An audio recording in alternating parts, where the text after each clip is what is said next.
This is Dr. Dan coming to you from Sweetwater Fly Shop in Livingston, Montana, and let's have a little conservation conversation. We're just going to talk briefly today about catch and release, and in particular how our choice of nets can affect the survival rate of the fish that we do catch and release.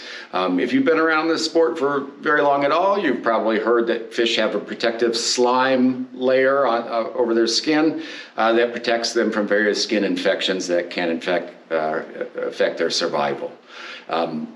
Probably heard that you should always wet your hands before you touch a fish to try and keep from taking off too much of that slime layer, and you should handle the fish as little as necessary. But your choice of nets can also affect the survival of the fish that you catch and release.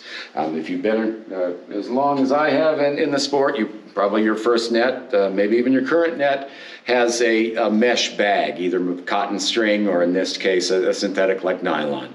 We've learned over the years that these thin mesh bags can scrape that protective slime layer off the fish as they're in the net, and can affect their survival.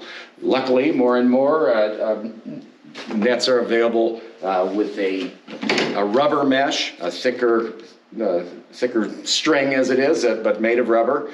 And these rubber nets, bag nets, are going to be less likely to take off a significant amount of that slime layer, making those fish vulnerable to infections. These days, you can find those rubber net bags in a full range of price levels of nets. We've got some really nice ones here from Rising, Fish Pond, but even some more budget nets have that rubber mesh bag that's going to be a little easier on the fish when you catch them and net them and release them.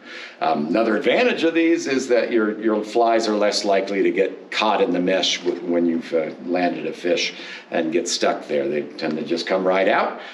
So if you are still using a string mesh net, chuck it and come on by Sweetwater Fly Shop or your local fly shop. Find yourself a net that has a rubber mesh bag, and be a little kinder to the fish that you catch and subsequently release. Well, thanks for listening. This is Dr. Dan at Sweetwater Fly Shop in Livingston, Montana, and stay tuned for more conservation conversations in the future.